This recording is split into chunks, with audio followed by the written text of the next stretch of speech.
사단의 행동을 가장 잘 나타낸 이야기가 하나가 있습니다. 이런 얘기인데, 그 불량 청년들이 있었답니다. 근데 이 불량 청년들이 대마를 하고 싶은 거예요. 대마초를 피고 싶어가지고, 근데 대마초를 피면은 잡히지 않습니까? 감옥에 가고. 그래서 어떻게 하면 안 잡힐까? 또 만약에 잡혔을 때에 어떻게 하면 처벌을 면할 수 있을까? 고민하다가 답을 찾았대요. 그 답이 뭐였냐면 자기 친구 중에 대통령 아들이 있더라는 거예요. 진짜입니다. 대통령 아들이 있다는 거예요. 그래서 대통령 아들하고 같이 하면은 설마 잡히게 하겠느냐. 그리고 설사 잡혔다 하더라도 대통령이 좀 빼주지 않겠느냐 해가지고 그 친구를 불러다가 같이 했다는 거예요. 이게 사단의 전형적인 특징입니다. 한번 보시죠. 마가복음 13장 22절 읽을게요. 거짓 그리스도들과 거짓 선지자들이 일어나서 이적과 기사를 행하여 할 수만 있으면 택하신 자들을 미혹하려 하리라. 악한 자들이 할 수만 있다면요. 능력만 단다면, 기회만 있다면은 하나님의 택한 자들이라 하더라도, 하나님의 자녀들이라 하더라도 그들을 미혹시키고 싶어 한다는 겁니다. 왜 그러냐면은 이 사단과 사단에 속해 있는 모든 악한 세계에는 지금 운명이 정해져 있어요. 어떤 운명이냐면 이제 멸망할 거예요. 얼마 지나지 않으면 멸망할 거예요. 그런데 그들이 어떻게 하면 멸망을 좀 면할 수 있을까? 또 어떻게 하면 이 멸망의 시간을 그래도 최대한 길게 연기시킬 수 있을까? 고민하다가 얻은 답이 뭐냐면 하나님의 자녀들을요 미혹해가지고 자기 밑에 두는 거예요. 그래서 자기가 부리고 있는 거예요. 그러면 하나님이 치러 오시다가도 그 자녀가 때문에 이거 인질 잡았다고 해야 되려나? 그렇게 인질 잡아놓고 하나님의 심판을 좀 어떻게 면해볼까, 어떻게 밀어볼까라고 하면서 부지런히 자기의 모든 힘을 동원해서요. 여러분 알다시피 사단을 공중권세 잡은 자라 그러지 않습니까? 아직까지는 이 세상에 영향력을 행사할 수 있는 자라 이거예요. 그런 영향력을 행사해서 하나님의 자녀들을 자기의 수하에 두려고, 죄에 갇혀 두려고 무진장 노력하고 있는 세대에 우리가 있다 이겁니다. 그런데 과거에는요, 구약에는 사단이 이렇게 공격해오면요 속수무책이었던 거예요. 속수무책이었던 거예요. 그런데 지금은요, 지금 우리가 바뀌어 있지 않습니까? 구약에는 모든 인류는 다 누구였어요? 아담의 후손이었어요. 그런데 지금은요, 주 예수 그리스도 안에서 새로운 피조물이 된 줄 믿습니다. 우리 예수의 족속이 됐고 예수의 후손이 됐다고요. 그래서 예수님이 우리와 함께 하시고 예수님이 먼저 그 사단의 유혹을 다 깨뜨렸고, 그리고 우리는 그 예수님을 따라서 닮아서 예수님의 삶을 하나씩 따라가면요 결국에는 우리 또한 이길 수 있는 자리에 있게 되어졌다 이겁니다.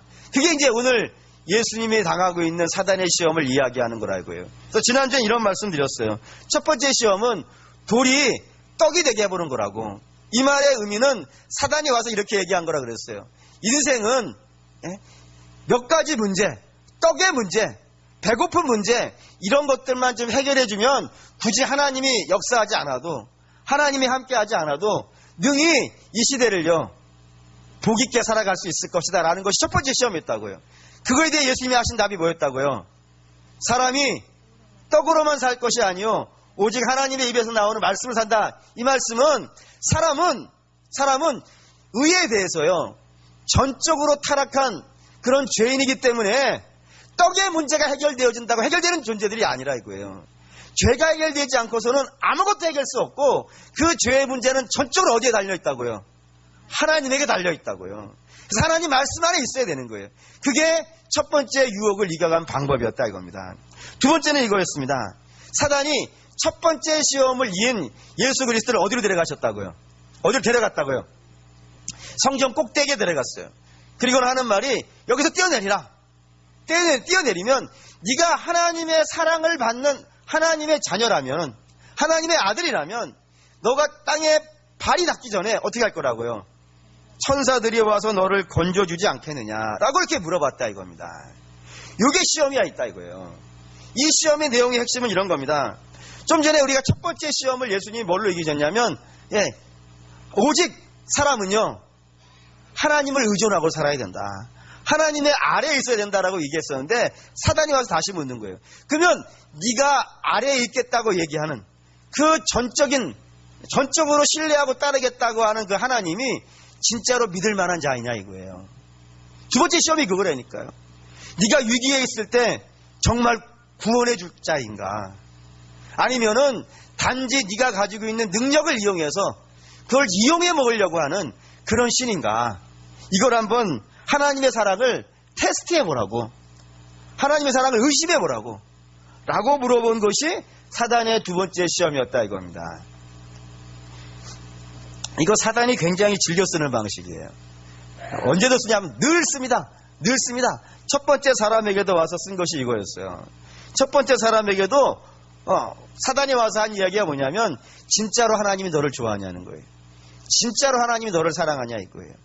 만약에 진짜로 하나님이 너를 사랑한다 그러면은 왜 선악과를 안 주셨겠냐고. 선악과 먹으면 어떻게 되는데요? 하나님처럼 되는데. 하나님은 네가 하나님처럼 되는 거 싫어해. 하나님은 네가 잘 되는 거 싫어하고, 하나님은 그냥 당신의 밑에 부리는 수화 정도로 너를 두려고 그러는 것이지.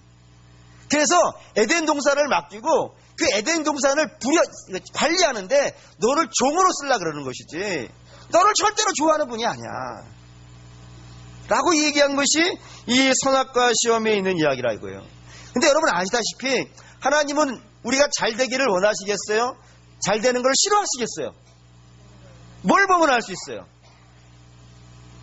하나님은 당신의 형상을 주셨다니까요. 당신 자체를 주셨다니까요. 여러분, 하나님 당신 자체가 더 귀중한 것이겠어요? 아니면 에덴이 더 중요한 것이겠어요?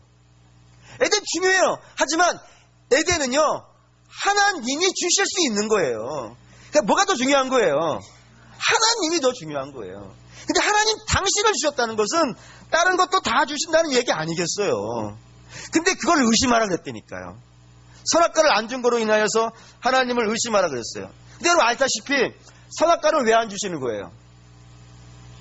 잘 되는 것이 싫어서 안 주는 것이 아니라 그거 가지면요 망하니까. 망하는 거 아니에요? 신라곤 하는 거잖아요. 그래서 망하니까 안 주시는 거예요. 그러니까 당연히 하나님의 입장에서는 당신의 사랑하는 자에게는 뭐를 절대로 줄 수 없는 거예요. 선악과 줄 수 없는 거예요. 그걸 좀 망하니까. 망하는 거 자식에게 주겠습니까? 그래 하나님께서 안 주시는데 이 사람은 그 하나님의 사랑을 의심했다 이거예요. 누구 말을 듣고요? 사단의 말을 듣고 하나님의 사랑을 의심한 결과 그가 얻은 게 뭐예요? 신라곤인 거예요. 그가 얻은 건 하나님처럼 되는 게 아니었어요. 신라곤이었다고요. 그러니까 그 방법을 사단은 예수님에게 가서 또 쓰는 거예요. 하나님의 사랑을 의심하라고. 하나님의 사랑을 의심하라고. 그래서 뭐 못하게 하려고요? 메시아의 사명을 감당하지 못하게 하려고. 메시아의 사명을 신라곤시키기 위해서 오늘도 하나님의 사랑을 의심하라 그런다 이겁니다. 그거에 대해 예수님이 뭐라고 말씀하시냐면 하나님을 어떻게 하지 말라고요? 시험하지 말라고. 하나님의 뭐를 시험하지 말라는 걸까요? 하나님의 사랑을 시험하지 말라고. 하나님이 너를 정말로 좋아하고 하나님이 너를 정말로 사랑한다는 그 사랑을 의심하지 말라고요. 그게 하나님 사랑하는 우리 믿음의 성도 여러분, 정말로 하나님은 우리를 사랑하신 줄 믿습니다. 예. 굳이 그걸 확인하고 점검하고 시험하지 않아도 하나님은 나를 나보다 더 사랑하시고요. 할렐루야. 하나님은 내가 내 편인 경우보다요 더 강한 내 편이시라고요. 그게 하나님의 사랑이라고 주구장창 이야기한다 이겁니다. 그걸 가장 잘 설명해 준 구약의 책이 뭐냐면 그게 욥기입니다. 많은 분들이 욥기를 욥의 인내 그걸 이야기한 책이라고 생각하시는 분들이 간혹 있는데 그렇지 않습니다. 성경은 사람이 주인공이 아닙니다. 욥의 인내를 이야기하려는 거예요. 욥 사실 인내하지도 않습니다. 욥의 내용이 뭔지를 한번 좀 살펴보시죠. 내용이 이렇습니다. 어느 날 사단이 하나님의 궁전에 왔어요. 하나님이 그 욥에게, 그 사단에게 이렇게 말씀합니다. 욥기 1장 8절. 읽을게요. 여호와께서 사탄에게 이르시되 네가 내 종 욥을 지혜하여 보았느냐. 그와 같이 온전하고 정직하여 하나님을 경외하며 악에서 떠난 자는 세상에 없느니라. 하나님이 사단에게 말씀하시는 거예요. 야, 너 욥 봤냐? 너 욥 얼마나 훌륭한지 아냐? 욥은 나를 진짜로 좋아한다. 욥은 나를 진짜로 사랑한다. 그래서 마치 아버지가 자기 자식, 이쁜 자식 동네방네 자랑하고 다니듯이 하나님이 그러시는 거예요. 욥 진짜 나를 좋아해. 저만한 내가 못 봤다. 정말 훌륭한 애야. 라고 얘기하니까 사단이 와서 이런 질문을 던진 거예요. 욥기 1장 9절에서 11절 읽습니다. 사단이 여호와께 대답하여 이르되 욥이 어찌 까닭없이 하나님을 경외하리까? 주께서 그와 그의 집과 그의 모든 소유물을 울타리로 두르심 때문이 아니니까. 주께서 그의 손으로 하는 바를 복되게 하사 그의 소유물이 땅에 넘치게 하셨음이니이다. 이제 주의 손을 펴서 그의 모든 소유물을 치소서. 그리하시면 틀림없이 주를 향하여 욕하지 않겠나이까. 사단이 와서 얘기한 게 이거였다는 거예요. 가장 중요한 말은 욥이 하나님을 사랑하고 하나님을 예배하는데 까닭없이 했겠냐고요. 까닭없이 했겠냐고. 이유가 있지 않겠냐고. 그 이유가 뭐예요? 하나님이 잘해주니까, 하나님이 그에게 많은 것을 주시니까 그것 때문에 좋아하는 것이지. 하나님이 욥에게 준 거 한번 걷어보시라고. 그러면 욥이 하나님을 욕할 거라고. 하나님 싫어할 거라고. 하나님 떠나갈 거라고. 그리고 욥이 떠나가면 하나님도 그 욥을 실망하시고 욥 버리실 거라고. 이게 시험인 거예요. 다시 말하면 욥과 하나님의 관계를 뭘로 바꾸는 거냐면, 하나님은 지금 욥을 어떻게 생각하는 거예요? 사랑한다니까요. 욥이 뭐를 갖고 있어서 사랑하는 것이 아니라 욥이라는 존재 자체를 사랑한다니까요. 근데 그 욥과 하나님의 사랑의 관계를 뭘로 바꾸려고 그러냐면 기브 앤 테이크. 서로 주고받는 거예요. 서로 이해가 맞는 거예요. 서로 이득이 맞는 거예요. 하나님은 욥에게 경배를 받아서 복을 주시는 것이고, 그리고 욥도 하나님이 주시는 그것 때문에 하나님을 경배하는 것이고, 이런 관계 속으로 밀어넣는 거예요. 하나님과 욥 관계, 이런 관계에 지나지 않는다고. 한번 해보시라고. 욥은 하나님께서 말씀하시는 거예요. 아니야. 욥하고 나하고는 뭔가를 거래하는 사이가 아니야. 내가 뭐를 줬기 때문에 걔가 나를 예배하는 게 아니고, 걔가 나한테 뭐를 줬기 때문에, 나를 경배해 줬기 때문에 내가 그에게 복을 주는 게 아니야. 나하고 걔는 그런 관계가 아니야. 라고 얘기하는 거예요. 마치 이게 부모 같지 않습니까? 부모와 자식 같지 않습니까? 여러분, 부모와 자식 관계가 사랑하는 관계임을 믿습니다. 맞죠? 근데 그 부모와 자식의 사랑하는 관계가 서로 뭐를 주고받는, 아버지가 자식에게 용돈 주기 때문에 아버지 좋아합니까? 그리고 자식이 와서 생활비 좀 주니까 자식 좋아하는 겁니까? 그런 관계 아니잖아요. 그냥 내 자식이니까 좋아하는 것이고, 내 부모니까 좋아하는 것 아닙니까? 그게 하나님과 욥의 관계라 이거예요. 그래서 하나님이 뭐 하시냐면, 그래 그러면 욥이 진짜로 나를 좋아하는지, 내가 진짜로 욥을 좋아하는지 한번 다 빼보자. 다 빼보자. 그 사이에 욥과 나 사이에 있는 거 다 빼보자. 대신 욥의 생명만 건드리지 마라. 이렇게 된 거예요. 그 사단이 다 가져갑니다. 다 걷어가니까, 처음에 욥이 그렇게 문제들을 만나니까 처음에 견뎌요. 보시죠. 욥기 1장 21절 22절 읽을게요.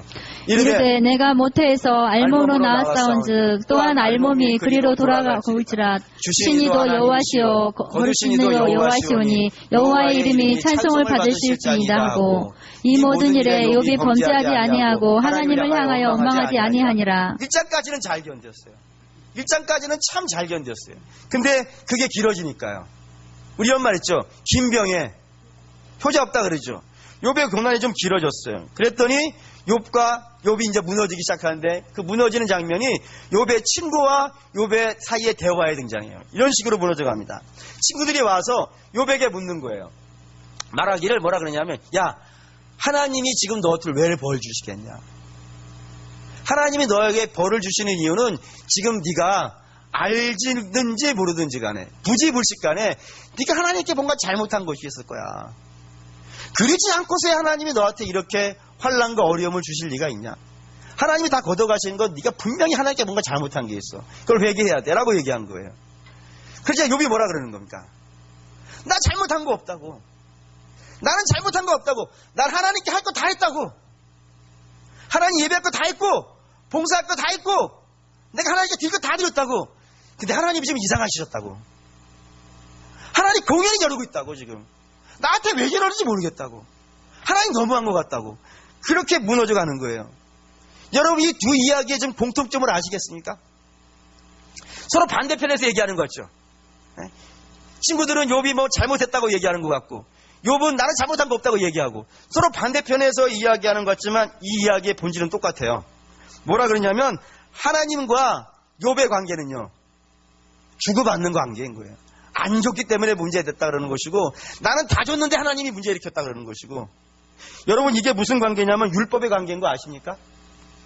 율법은 그런 거예요. 율법은 못하면 어떻게 하는 거예요? 벌 주는 거예요. 잘하면요. 상 주는 거예요. 그게 율법의 관계라니까요. 그 율법의 관계에 있는 거예요 지금. 이거를 그 이방의 믿음이 없는 세계에서 이야기한다면 이렇게 해도 바꿔서 얘기할 수 있어요. 뭐라 그러냐면 여러분들이 혹시 뭐 보신 분들이 없으시겠지만 고사 현장에서 늘 나오는 이야기예요. 그 고사들이면 무당들이 항상 하는 말 있죠. 뭐라 그러냐면 복 받으려면요 정성이 부족해. 정성이 부족해. 네가 1000만 원짜리 정성을 안 들였기 때문에 100만 원짜리 받는 것이고 1억짜리 재산을 안 들였기 때문에 몇백만 원밖에 못 받는 거라고. 네 정성에 의해서 뭐가 결정이 되는 거예요. 신의 복이 결정이 되는 거예요. 똑같은 말이라니까요. 율법의 관계나 이런 고사의 관계나 별 차이가 없어요. 네가 잘하는 대로 복을 받는 거예요. 못하면 벌 받는 거예요. 이 관계 속에 이 욥과 욥의 친구들은요 다 들어가 있는 거예요. 근데 여러분 이게 문제가 되는 건 뭐냐면 이 관계 안에 율법의 관계 안에 우리가 있든지 또는 우상을 섬기는 그런 관계에 우리가 있으면 항상 결과가 똑같아요. 어떻게 되는지 아십니까? 실망으로 돼요. 실망으로. 절망으로 돼요. 왜 그럴까요? 탁까놓고 얘기해서 우리가 하나님께 잘한 것보다 못한 게요 더 많잖아요. 그러면 상 받아야 돼요? 벌 받아야 돼요? 물론 우리 입으로 참아버리라고 얘기하기는 참 안타깝지만 사실 그렇잖아요. 사실 우리가 일주일 동안 하나님 몇 번 생각하시냔 말이에요. 하나님이 그런 걸로 내가 행동한 것으로 복을 주시고 내가 행동한 것으로 벌을 주신다면 우리는 아침부터 밤까지 매일 맞아야 될지도 몰라요. 물론 아닌 분들이 있을지 모르겠지만 거의 저를 버리게 우리게 제가 제일 세잖아요. 아닙니까? 제가 제일 세요. 믿거나 말거나 제가 제일 센데 저를 봐도 그런 것 같아요. 그러니 뭐 오죽하겠습니까? 반대로 여러분 내 뜻이 이루어지는 것 내 소원이 이루어지는 것으로 하나님의 사랑을 평가한다 그러면은 솔직히 말해서 들어진 것보다요 현재까지 안 들어진 게 더 많잖아요. 그러니 여러분 이런 정성의 관계 또는 율법의 관계에 놓이면 누구나 다 무너지게 돼 있어요. 당연히 욥도 무너져요. 욥도 무너져서 신앙이 얼마만큼 무너져 가냐면 이런 얘기 한단 말이에요.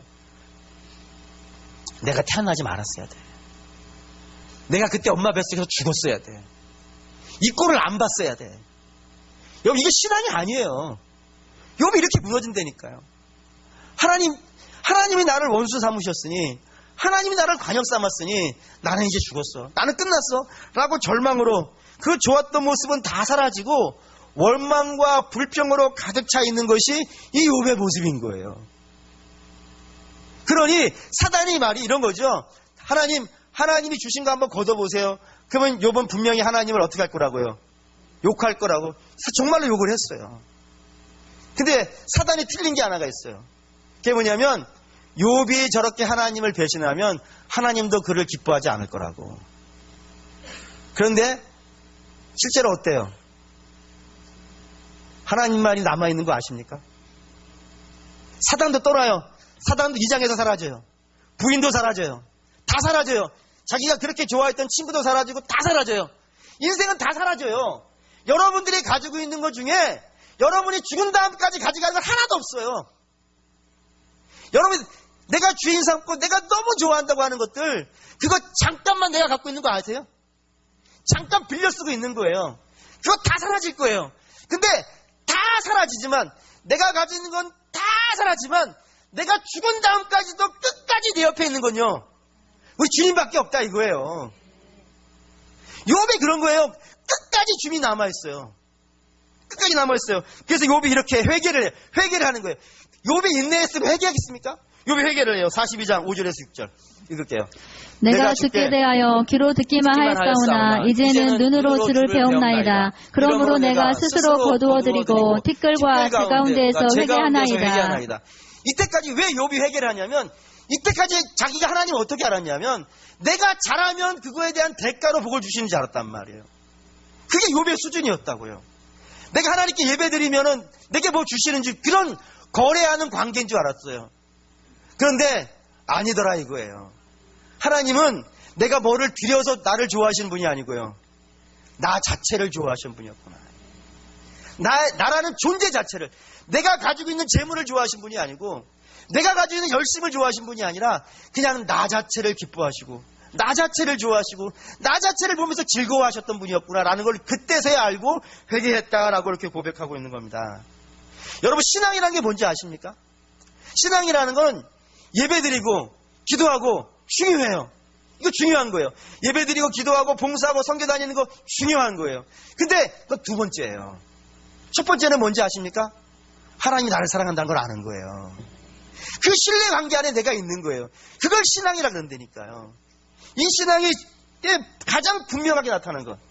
하나님이 나를 정말로 좋아하시는 분이라는 걸 가장 잘 나타나는 것이 뭐냐면 그게 십자가예요. 그게 십자가예요. 여러분, 십자가는 이런 거지 않습니까?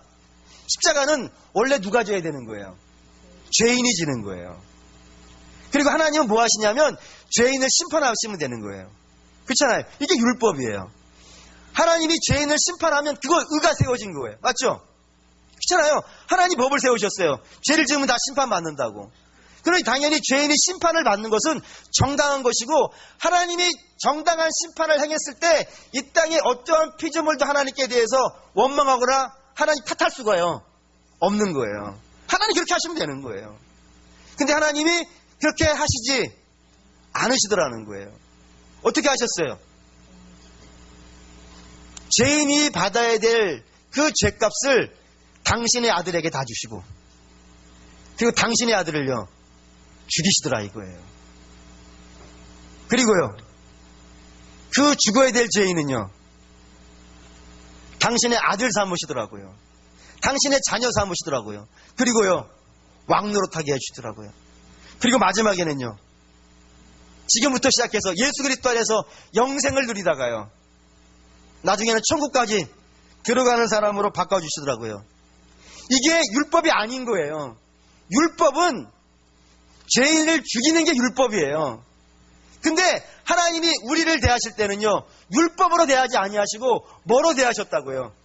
은혜로 대했다고요. 은혜로. 그게 십자가란 이겁니다. 그게 하나님의 사랑이라고요. 그래서 사도 바울은 이렇게 기도를 해요. 이렇게 에베소 3장 19절 3장 19절 읽겠습니다. 그 너비와 길이와 높이와 깊이가 어떠함을 깨달아 하나님의 모든 충만하신 것으로 너희에게 충만하게 하시기를 구하노라. 사도 바울이 그렇게 기도하는 거예요. 야, 너희들이 다른 뭐를 갖고 뭐를 채우고 그런 게 아니라 하나님의 사랑이 얼마나 넓은지 좀 그 너비를 알았으면 좋겠다고. 하나님의 사랑이 그 얼마나 높은지 그 높이를 좀 알았으면 좋겠고, 하나님의 사랑이 얼마나 깊은지 그 깊이를 알았으면 좋겠고, 하나님의 사랑이 얼마나 긴지 그 길을 알았으면 좋겠다. 그걸 알면은 네가 얼마나 좀 충만한 사람인지, 얼마나 많은 복을 받은 사람인지 그제서야 알 수 있겠는데, 그걸 너희가 좀 알았으면 좋겠다라는 거예요. 혹시 여러분 이런 거 가지고 기도해 보신 적 있습니까? 뭐를 갖기 위해서 기도는 많이 하지만 하나님의 사랑을 내가 알기 위해서 그걸 좀 알려주십시오, 저 좀 느끼게 해주십시오라고 기도하시는 분들이 많으십니다. 사도 바울은 그런 걸 기도하는 거예요. 그 하나님의 사랑이 얼마나 크고 높은지 그걸 좀 알았으면 좋겠다라고요. 근데 이게 오늘날 이 시대의 문제가 되는 거예요. 이게 왜 문제가 되냐면 우리가 자꾸 하나님의 사랑을 의심을 해요. 하나님이 나를 사랑하신다고 자꾸 의심을 해요. 뭘로요? 내가 하나님께 부탁한 게 있어요. 그 부탁한 것이 응답되어졌느냐 안 되었느냐를 갖고 자꾸 하나님의 사랑을 의심해요. 그래서 내가 하나님께 기도한 것이 응답되어지면요, 하나님 나를 사랑하신다고 생각하죠. 물론 당연히 사랑하세요. 근데 응답되어지지 않으면요, 하나님 나를 안 사랑한다고 생각한다니까요. 그 사단이 와서 그렇게 얘기해요. 하나님이 너를 사랑하신다면 그거 안 주셨겠냐고. 옆집에 걔는 주는데 너는 안 주는 것은 하나님이 너를 사랑하지 않기 때문이라고. 근데 여러분, 이 말을 한 번만 두 번도 아니고 한 번만 좀 잘 생각해 보시면 이 말이 참 나쁜 말이라는 것을 금방 아실 수 있어요. 뭘 생각하시면 아시냐면 우리가 자녀한테 섭섭해 본 적 있지 않습니까? 그 자녀한테 섭섭해 봤을 때 그 대체로 가장 섭섭할 때가 언제냐면 이런 때 아니에요. 부모를 나한테 뭐 주는 사람이라고 할 때. 그래서 나한테 뭐 주면 부모가 나를 사랑한 줄 알고 안 주면요. 나 미워한다고 생각할 때. 그때 섭섭하지 않습니까? 여러분 부모와 자식은 자식이 부모를 사랑하는 것, 존경하는 것은 부모에게 뭐가 있기 때문이 아니잖아요. 아니 자녀가 여기 자녀들 많이 계시지만 자녀가 여러분들의 부모님 좋아할 때 우리 엄마, 우리 아빠 주머니 안에 돈 있는데 저걸 받아내기 위해 사랑해야지. 이렇게 사랑하십니까? 아니잖아요. 그리고 그렇게 하면은 섭섭하잖아요. 그럼 사랑이 아니잖아요, 그거는. 근데 하나님을 우리가 그렇게 대하고 있다는 생각을 안 해보십니까? 하나님을 자꾸 그런 식으로 계산을 해요. 하나님 뭘 주면은 좋아한다 그러고 하나님이 뭐를 안 주면 안 좋아한다 그러고 그런 행동들을 할 때가 있단 말입니다. 하나님이 뭐 주는 거로 우리 하나님의 사랑을 재려고 그러고 판단하려고 한다 이거예요. 근데 여러분 그러면 다 무너져요. 하나님의 사랑을 의심하게 하는 것이 사단인데 그 의심에 넘어가면은 신랑을 한단 말이에요. 근데 여러분 분명히 아셔야 되는 게 있습니다. 하나님은 우리에게요 좋은 것을요 주시는 분이에요. 맞습니까? 주께서 이렇게 말씀하셨어요. 자녀가 생선을 달라고 하는데요 뱀을 줄 자가 어디 있으며 자녀가 떡을 달라고 하는데 돌을 줄 부모가 어디 있냐고. 하물며 이 땅의 부모들도 자식에게 좋은 것 줄 줄 알거든 하늘의 하나님이 당신의 사랑하는 자녀에게 어찌 좋은 걸 안 주시겠냐고. 로마서의 바울은 이렇게도 얘기해요. 아들을 주셨는데 그 아들과 함께 왜 좋은 걸 안 주시겠냐고. 하나님은 우리에게 좋은 거를 주시는 분이에요. 그런데도 불구하고 안 주실 때가 있다 이 말입니다. 언제요? 이거 읽을게요. 이사야 55장 8절에서 9절. 이사야 55장 8절에서 9절 읽겠습니다. 이는 내 생각이 너희의 생각과 다르며 내 길은 너희의 길과 다름이니라. 여호와의 말씀이니라. 이는 하늘이 땅보다 높음 같이 내 길은 너희의 길보다 높으며 내 생각은 너희의 생각보다 높음이니라. 하나님이 가지고 있는 것, 지혜가 있고요, 통찰력이 있어요. 근데 그 지혜는 우리가 생각하는 것과 비교가 되지 않을 만한 놀라운 지혜를 가지고 계시고, 하나님의 통찰력은 우리가 상상할 수 있는 그 통찰력보다 더 높은 통찰력을 가지고 계신단 말이에요. 그걸 갖고 우리를 보신단 말입니다. 그래서 그걸로 보셨을 때 지금 우리가 달라고 하는 것이 우리를 망하게 하는 길이라면요, 안 주셔야지. 그걸 주면 안 되는 거예요. 그리고 우리가 달라고 하는 것이 지금 필요한 것이 아니라 나중에 필요한 거라면요, 밀어야죠. 그리고 지금 우리가 달라고 하는 것이 안 좋은 것이고 하나님이 주실 더 좋은 것이 있으면요, 바꿔야죠. 하나님 그렇게 하셔야 되는 거예요. 그게 사랑인 거예요. 그리고 그걸 의심하지 말라 이겁니다. 하나님은 우리에게 좋은 거를 주시는데 안 주실 때는 그런 세 가지예요. 여러분 그걸 믿으실 수 있길 바랍니다. 한 번은 우리 권사님 중에 한 분이 제게 이런 말씀하셨어요. 저하고 오랫동안 같이 기도한 것이 있습니다.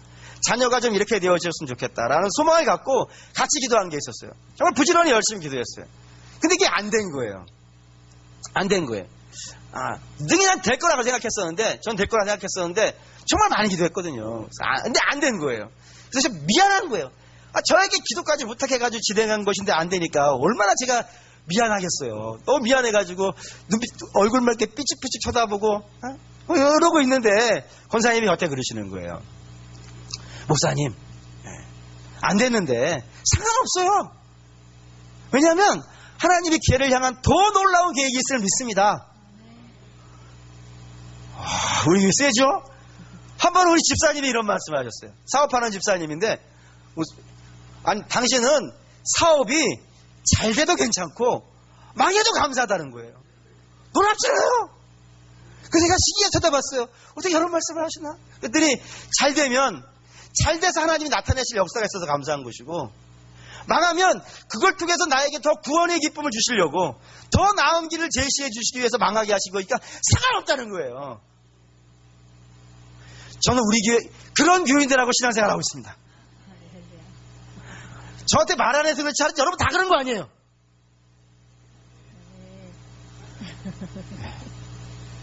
사랑하는 우리 믿음의 성도 여러분, 하나님을 사랑을 주고 안 주고 그거로 계산하지 마세요. 주실 때는 주실 만한 이유가 있어 주시는 것이고 안 주실 때는 안 주실 만한 이유가 있는 거예요. 하나님 정말로 우리를 하나님은 우리를 이용하셔가지고 당신의 교회에 뭐 부족한 걸 채우기 위해서 우리를 부르신 분이 아니에요. 하나님은 정말로 우리를 좋아하신다니까요. 우리 자체를 좋아하셔가지고 우리를 보는 것만으로도 행복해 하시고 우리를 눈에 넣어도 아프지 않다 그러신다니까요. 여러분, 그 사랑으로 여러분들이 좀 보실 수 있는 믿음의 눈이 다 열리시기를 주의 이름으로 축원합니다. 그게 있어야 돼요. 그게 있어야 돼요. 그래야 무너지지 않아요. 하나님 우리를 사랑하신다는 걸 그 약속 안에 거할 수 있어야 우리가 여러분 이 땅에서 흔들리지 않는다 이겁니다. 사단은 항상 그 길로 들어오는 거예요. 그 길로 들어오는 거예요. 하나님의 사랑을 자꾸 의심하게 하고 하나님의 사랑을 조건 갖고 자꾸 따지게 하고 그래서 우리를 넘어지면요 여러분 신라가 나는 거예요. 그보다 슬픈 인생은 없어요. 근데 하나님의 사랑 안에 거하는 자들 하나님이 가지고 계신 것 그 몇 가지를 좋아하는 게 아니라 하나님 자체를 좋아하는 믿음을 가지면요 그러면 지금 이 순간부터 천국이에요. 그걸 살았으면 좋겠습니다. 우리 사랑하는 모든 믿음의 성도 여러분들이 사단이 여러분들을 와서 하나님의 사랑을 의심하게 할 때 여러분들도 주께서 말씀하신 것처럼 나는 잘 돼도 하나님께 감사, 어려워도 하나님께 감사. 나는 그것 때문에 하나님 좋아하는 것이 아니라 하나님 당신 아들을 내게 주시는 그 하나님이 너무 좋아서 오늘도 주 앞에 나옵니다라고 고백하실 수 있는 저와 여러분 되시기를 주의 이름으로 축원합니다.